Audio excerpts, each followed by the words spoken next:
Okay, and it's exactly one. So, okay. All right. It's always so fun and weird to do. I'm happy to have Kirsten here. And you say Kirsten, not Kirsten. I say Kirsten, but I answer to anything. Right.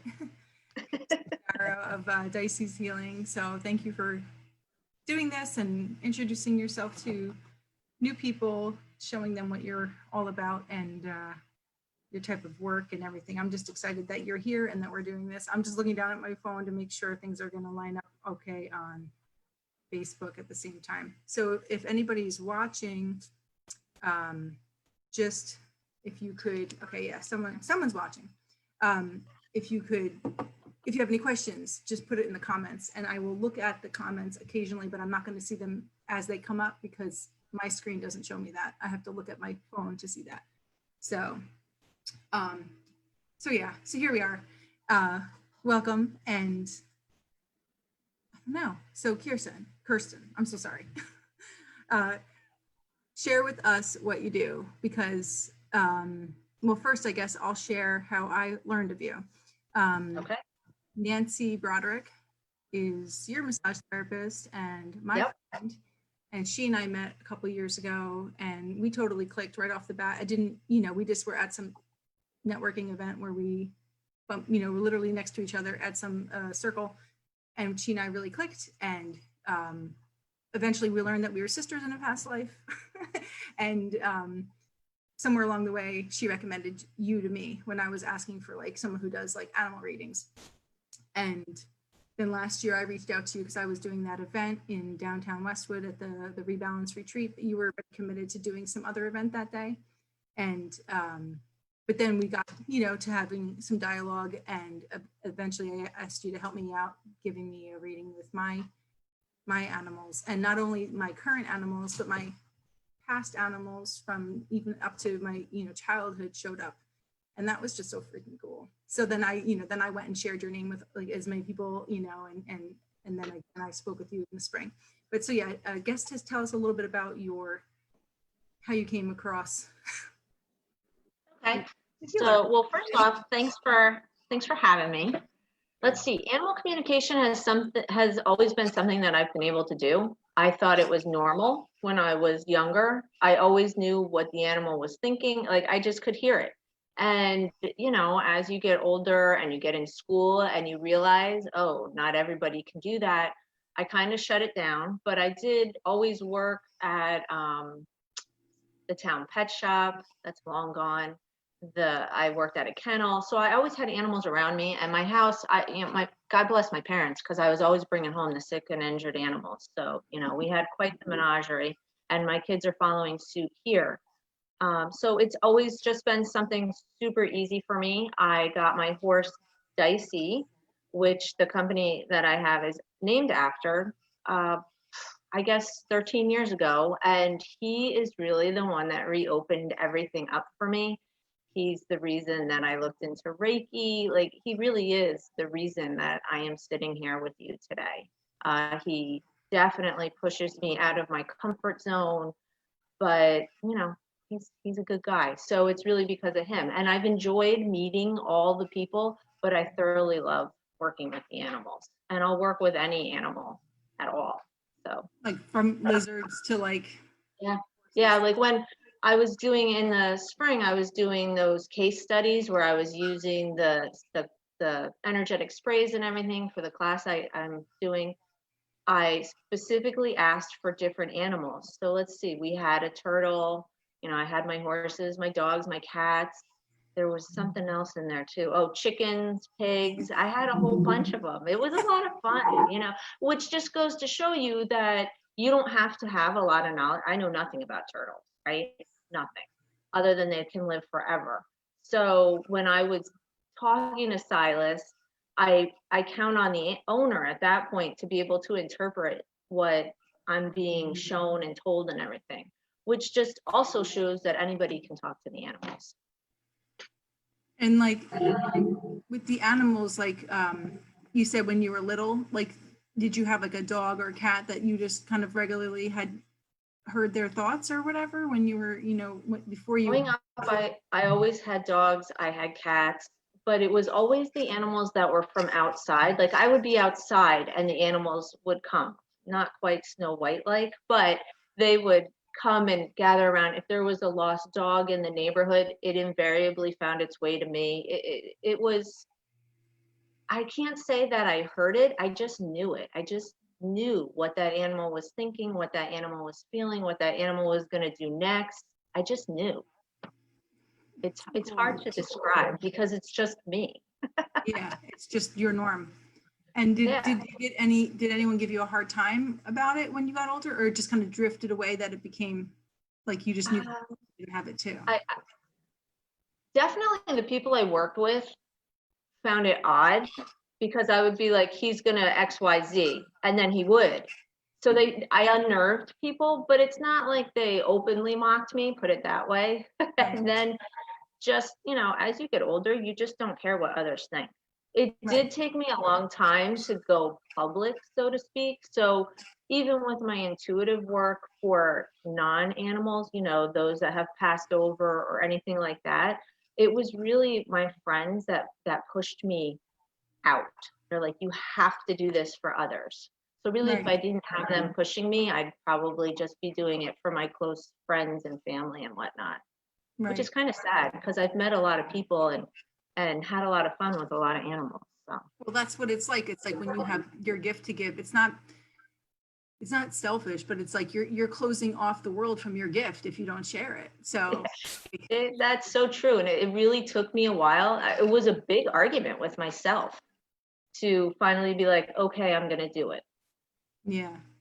And so what happened with Dicey when you got Dicey? Like you just decided you wanted a horse, or did you kind of, So I always wanted to learn how to ride. I always wanted horses. I always had a connection with a horse, and I didn't have a horse or lessons or anything like that growing up, but I knew all the different parts of the horse. I don't know, it was weird. And you know what, you're talking about Nancy past life and being a sister.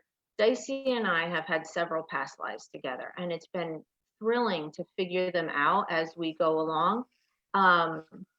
So for my 36th birthday, I decided I was going to give myself riding lessons. And that is how I started.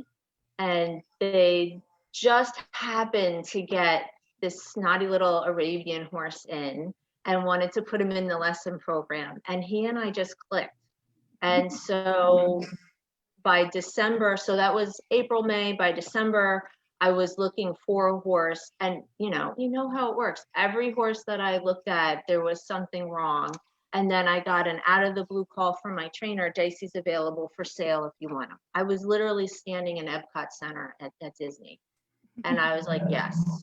And that was my Christmas gift for myself. Yeah. And that's how the whole journey began. So it's been really cool. It's definitely been a journey.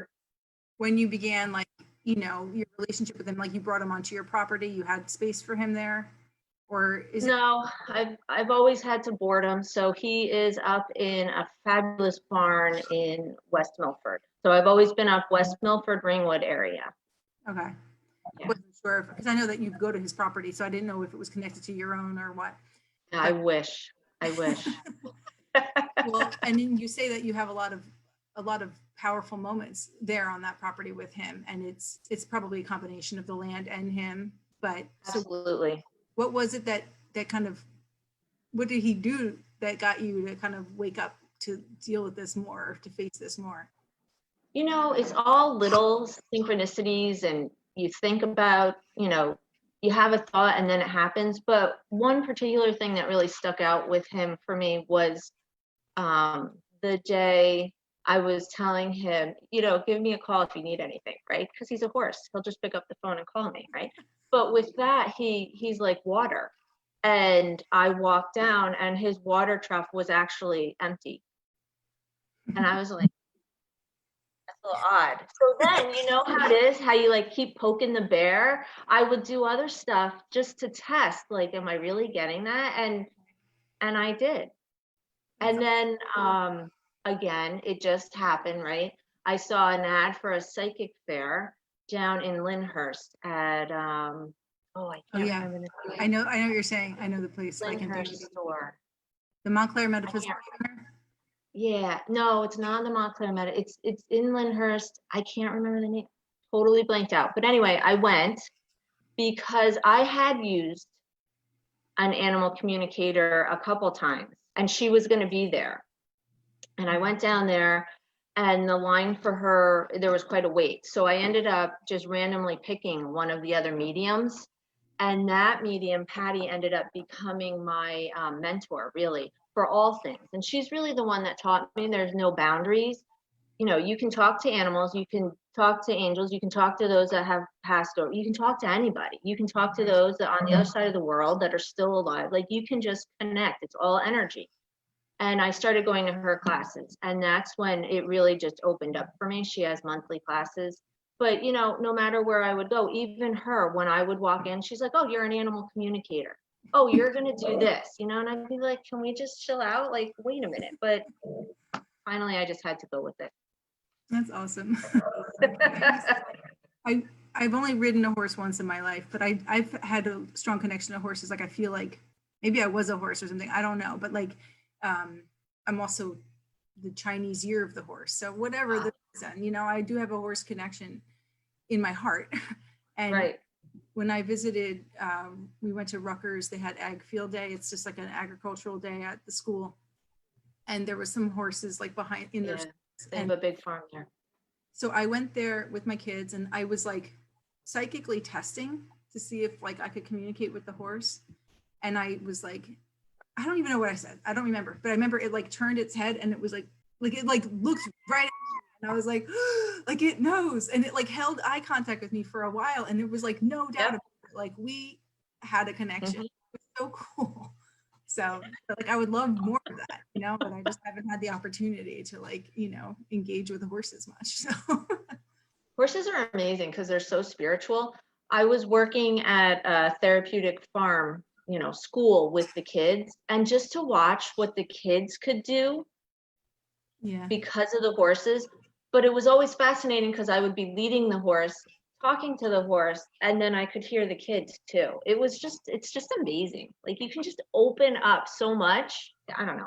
It's pretty cool. I know it's fascinating to me too. Like with the there was an article in a Reiki magazine like I don't know, last couple of years, and there was I think it was in the magazine, but there was horses that were working with like vets, like PTS.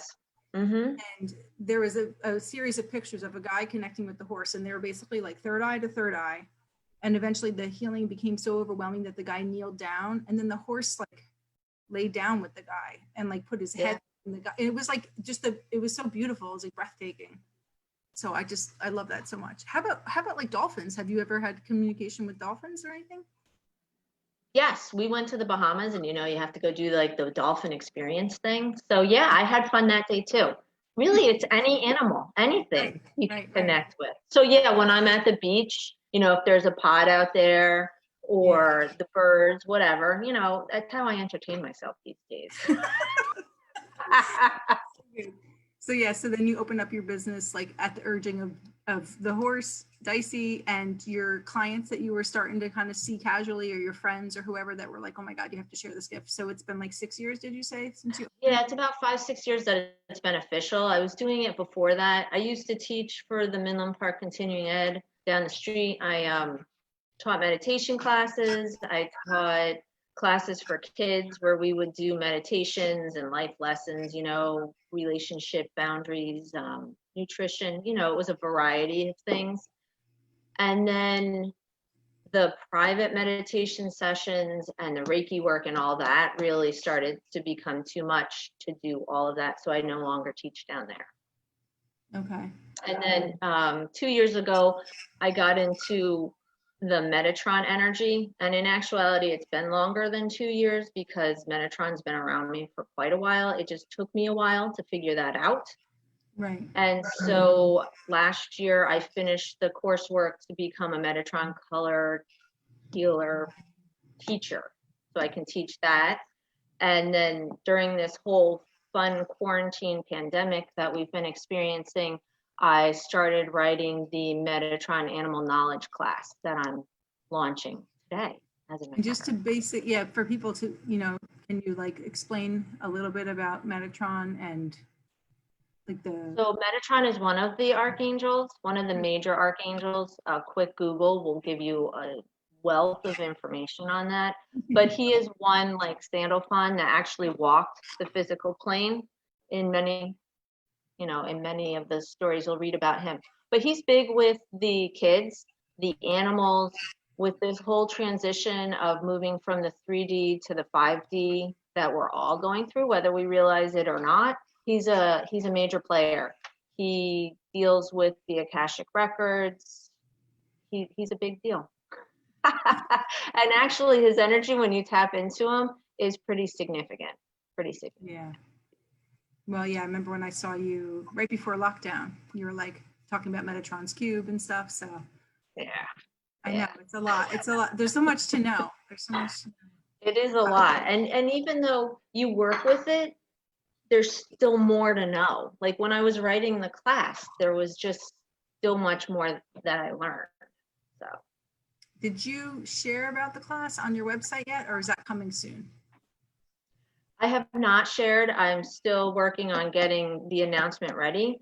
Hopefully by tonight it'll be on my website, but it's the Metatron Animal Knowledge class. It is going to be a multi-level system. In the first class, we will be learning about who Metatron is, who Sandalphon is, how to connect with them, and then we'll start working on how to communicate with the animals, because that's really going to be the basis for the whole system.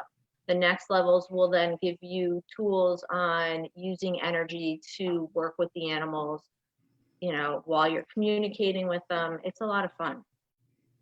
I'm looking forward to it. Like when I was first describing you, I was like, I wasn't sure if I should pigeonhole you as animal communication, but that really is like your main passion, your main like mission. I mean, you do work on people, but the animals is like the biggest part of your heart, probably, right? They always come back, no matter how many times I'm like, okay, I'm going to take a break from the animals. It's like, oh no, because here's a new influx that you need to talk to. So yeah, it is my passion, but I can do so much more, which is nice because over the years I've been practicing all of that, right? Working with all of that. So I'm at a point now where I can be like, yeah, I can do all that, but I really like this part over here. Yeah, I mean, that was like the coolest thing. So I had said yesterday, I sent out an email and I was like, oh, maybe I'll talk about, my experiences with when Maggie died and reaching out to you. So like back in the fall, I had a moment where I heard her thoughts. I mean, I don't always, hear such clear communication from animals like you do, but occasionally it happens. And Maggie said, like back in September, I'm not going to be around much longer. And I remember being like, la, la, la, la. Like, I didn't hear that. Like, but I felt like she was giving me like a little bit of a warning, So, and I just paid attention to her and, she had some kind of health things with her back and, little things here and there. But I don't know. I don't even know what happened. Like, but I remember I let her off the leash all the way in May now. I let her off the leash and she ran like a joyful puppy in the park. And I realized that she hadn't had that in a while because we didn't find a spot here like we did down where we used to live. So it'd been like years since she had like that kind of freedom and play, which is really sad that I didn't, but she was weird with other dogs. So dog parks weren't really a thing. But she ran with such like happy joy, like her tongue was hanging out and she was just like, and I had the fleeting thought, this is her last hurrah. And I was like, oh, no, why did I think that? And then she collapsed down and couldn't get up because like she tweaked something and she just went down and she was kind of like, oh, geez, like that hurt. Like she was just like upset but like kind of smiling and confused. And I was just petting her until she was able to get up. And then she limped all the way home and it was really, really sad. So I figured this was not good, but I didn't know it was that close to the end. And then, in the next couple of days, other symptoms came up and she was unwell and we went to the vet and it was pretty clear where it was going. So by a week later to the day, that's when I said, if she's not better by Sunday, I think I have to like think this out. And I messaged you. I didn't want to bother you because I didn't want to like call you or text you because I didn't want to like abuse anything, which you said you can. Like, it's okay. Yes, you can always for that.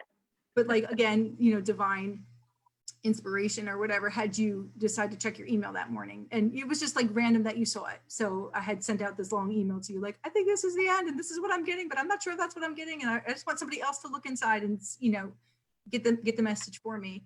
And you wrote back such a beautiful thing. And she said, you know, it's my time to go. I just need to be given permission, kind of, and all this beautiful stuff. And then you did the Metatron, the sprays and whatever, that healing modality that you're using. And it was all like so much information. And, but it really just validated where I was at. It helped me so much. And then we put her down the next day. And then you just checked in on me even the next day. And like, I had so many messages from friends and like, you know, just touching base with you and like, kind of like, I don't know, it was just all such a beautiful experience. For as heartbreaking as it was really very beautiful. Cause I mean, I talked about it in the blog that I ended up writing, which then was funny. Cause I think I was talking to you in June or July. And I was, hey, what about this dog? You know, like a dog I was looking to adopt. And yeah. You're like, no, not him. No. Like I'm getting straight now. That one. And then I think even when you checked in on me, like the day or two after she died, you're like, are you looking for dogs already? And I was like, yes, but I felt bad that but you're like, no, Maggie's on board with it. Like, she's got the, you know, you got her approval. So you knew I was like looking for a dog, but you heard like September, October. So then I was like, okay, you know, so I had my applications in.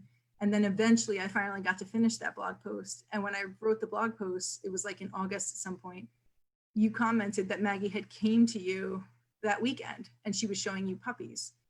And in my head all along, I was like, I don't want a puppy because puppies are a lot of work. Maggie was a puppy. I think I want a 2-year-old. Like that's really so I thought it was strange that you're showing me puppies, that you told me about puppies. So then I was like willing to entertain puppies as an option.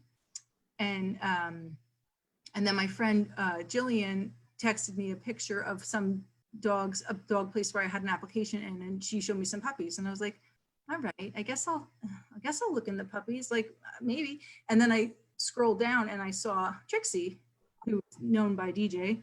And I felt like that was the dog. And then I later learned that she had just had puppies. So it's like, there you go.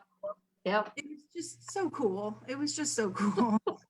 So I don't know. I just love that story. The fact that that's how it all came together, and it happened in September, but I didn't get her till October. Like I got October. her. Yeah. So you're like September, October. You're like spot on. So it was just so cool, and I just love that. So it's such a help. And then back in the fall, when you were reading Maggie and Snickers, my cat, you somehow, I don't even know how it happened, but somehow, you know, we talked about like old cats and how they died, and you were able to be like, no, man, they had a tumor. Like she showed me, she gave me a headache, you know, and then my childhood dog came up, and it was so strange because right around that time, she had shown up in one of my meditations in a Reiki class that I was hosting, and you said, oh, and her name was Connie, and you said, oh, she says that she's so happy that you recognized her as quickly as you did. And isn't it funny how much people remember the readings where maybe you remember them, but you know, it's such a gift to share that with people because they hang on to every word. They remember it so well. They do. And sometimes, you know, the words that I speak can really have an impact, you know, so I'm very mindful of that. But at the same time, I have to share what I'm being shown or heard or whatever.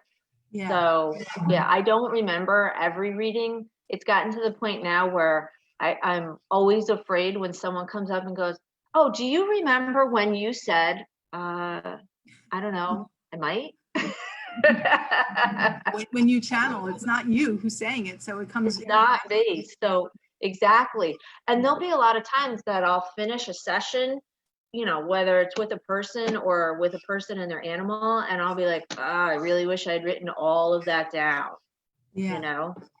I know. You know, but it'd be nice. It's always nice to get the validation, you know, and it doesn't matter how long after. Like there was one person who texted me a picture a year after our session and goes, do you remember? I don't remember saying it, right? But you said XYZ, here's the picture that shows it. I'm like, well, that's pretty stinking cool. You know, like it's cool when you, because you know, I always have those people that think I'm making it up and whatnot, but why would I do that? You know, that's always my question. Why, what do I gain from making stuff up? Well, You know, so when I do my readings, whenever I do like a chakra reading, because I do it as like a whole thing, and I always, like 9 out of 10 times, include an animal, like a spirit animal. right. This person's spirit animal. And I'll see all sorts of things, just like you can communicate with any animal. Like I'll see like from ladybugs to like prehistoric, like whatever, you know, like stuff, to, you know, regular everyday stuff too. But whenever, and I don't know what I'm saying, you know, I just saw the animal. So then I'll read the interpretation to the person, and they'll be like, oh my God. And it's spot on. It matches their chakras. It matches the crystals I was using. Like everything is the same. And I'm like, is it possible for me to ever remember every animal meaning? That I could be like, oh, this one means this and this. Oh, that, you know, like I'm not pulling it from anywhere, you know, like it's not in my memory or my mind. Yeah. It's like that'd be way too much effort. Like, it's too much effort. And again, I always go back to, and why would I do that? Like, what is the point of that? You know, well, this morning I had to laugh because I picked a whole bunch of, I gridded my yoga mat with crystals, right? And then I had picked some cards. They all were talking about what was on my mind, you know? And when you walk into a session, I don't know about you, but with me, I make sure I know nothing. I don't want to know anything about you. The worst email I can get is, I have a dog that's 15 and has XYZ. I don't want to know that. Just send me a picture of the dog and give me a name. I don't even need that, but people feel like they need to send me something. Right. And then we'll start. Like, I don't want to know anything. I know. That's how it is. It's like, if they came in and they're like blabbing, you're like, you know, to stop. Yeah, because it's like, as you're tuning into, like, you know, when I'm looking at their heart chakra, I'll see like the, you know, whatever, the strife that they're dealing with in their family or their parent or whatever. And I'm like, but I know that about them, you know, like I hate that I already know. Exactly. This is like, you want to be neutral in delivering messages. Exactly. There was a funny story that popped to mind with when I first learned about animal communication. It was listening to some podcast, I think like 15 years ago, I don't know, but they were talking about how this dog was like berserk every time the lawn guys came. And so they were like, let's get a reading and find out why. And the dog thought that they were stealing their lawn. The dog was like, you know? So it's like, if you can help like demystify this for your poor animal that is confused about the scenario, like that's a really good, it's pretty cool.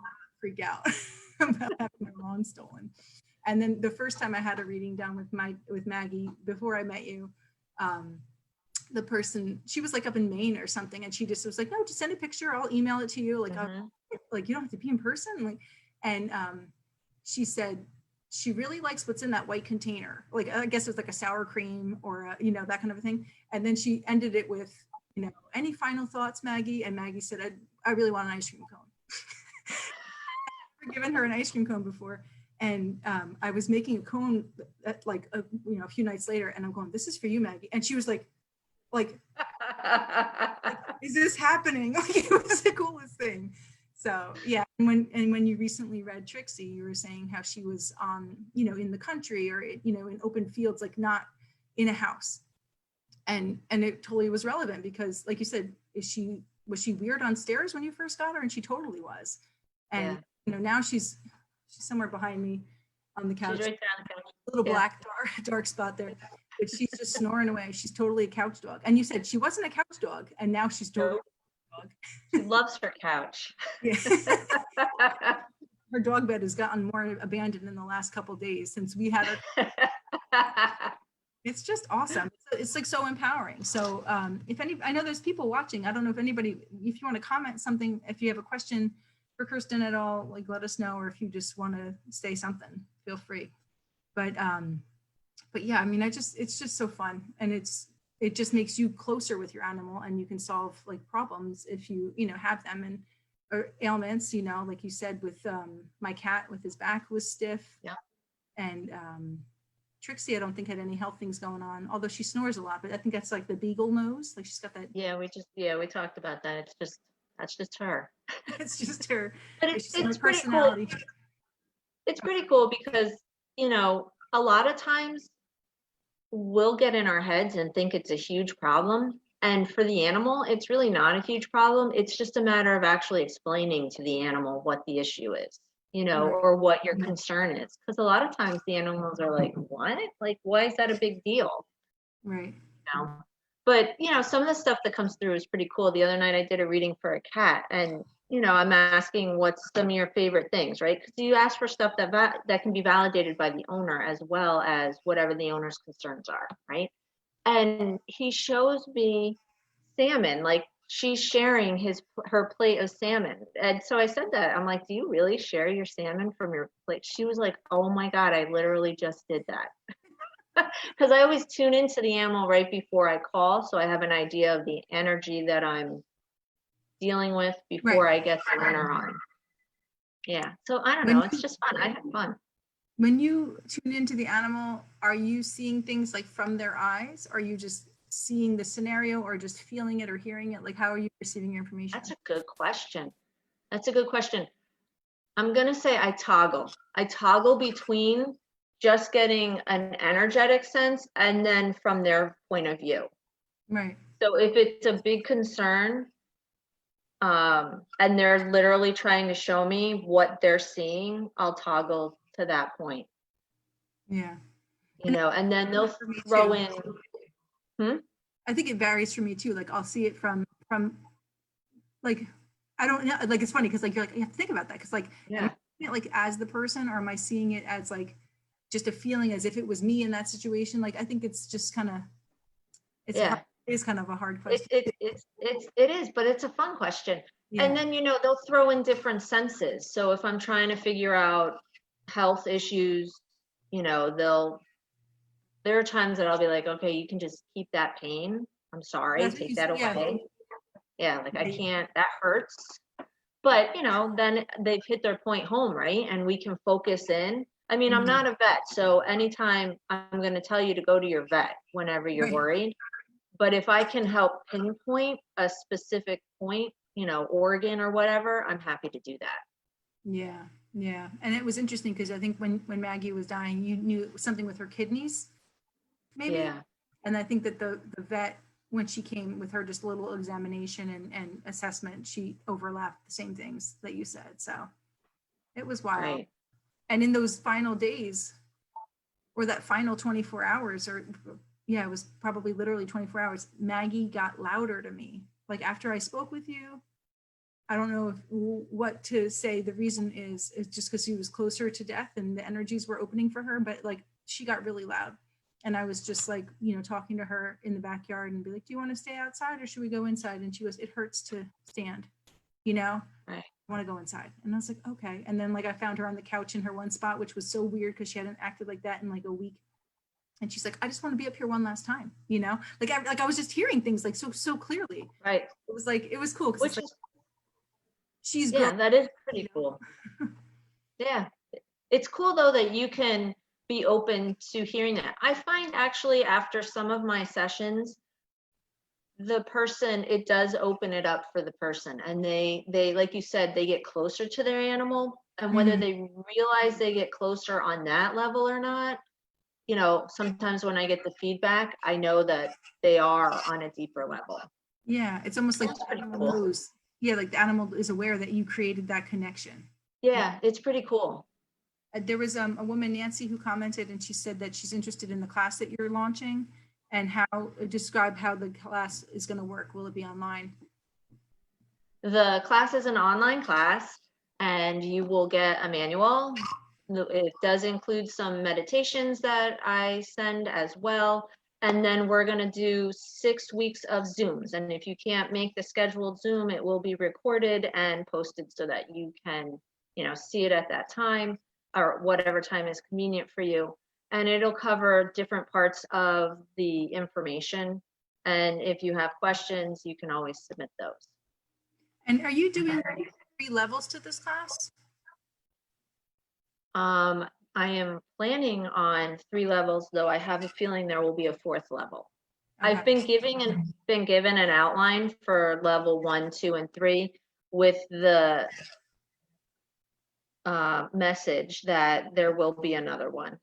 Like I already know, I've already started forming level 2 so that, you know, I can get it done by early of next year, the new year.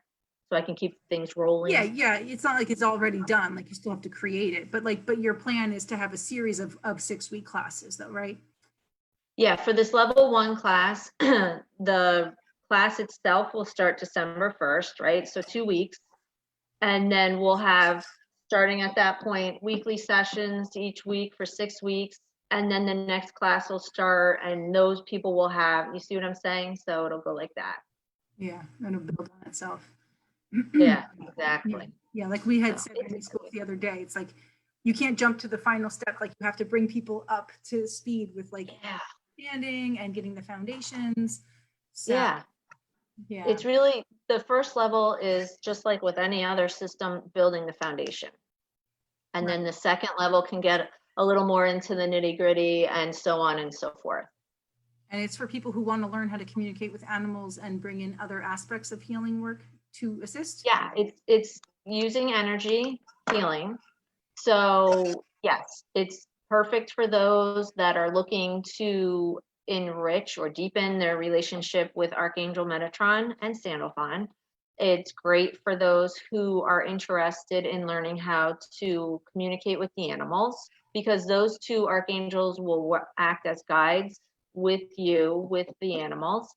And then, like I said, the next levels will show you how to do like your past life, your end of life, general healing, etc., and so on. It incorporates the Metatron color healing sprays from Amanda Ellis. If anybody is familiar with her work, it incorporates those sprays. And then, of course, you know, you can add your own crystals and essential oils and whatever else. It's fun. I had a lot of fun doing the case studies in the spring with everybody that volunteered all their animals. And it really, you know, it's a deeper experience. Like you saw how much information is given in the email. It's just a deeper experience. It's deeper for the animals, and I think a little more meaningful for the owners. It's really cool, and it's really nice to empower people with that, you know? Right. Whether they're a pre-existing energy practitioner or not, like all are welcome, I imagine, right? If you have an interest in anybody's welcome. Yeah, anybody's welcome. You know, you got to start somewhere, right? I took my first Reiki class without even receiving Reiki. So it's like, yeah, time like the present, just get on it if you're feeling exactly. It, you know? So yeah. Well, it's interesting to you and sign up. You know, I'm glad that we could do this and talk about this. And I don't think anybody else said anything that was, oh man, my phone closed, so I have to open it up again. But I think that yeah, let's see. Yeah, we're good. That was it. So, you know, if anybody's watching it later on and they have any questions, like, you know, you can reach out to Kirsten directly. You can go to diceyhealing.com or find her on Facebook and, you know, reach out to her that way. So, but it's been, thank you for doing this, even though it's totally uncomfortable for both of us. It's fine. I enjoyed it. Thanks for having me. Yeah, just to share our actions. It's good. So thank you. We'll see you later. Thank you guys. All right. Bye.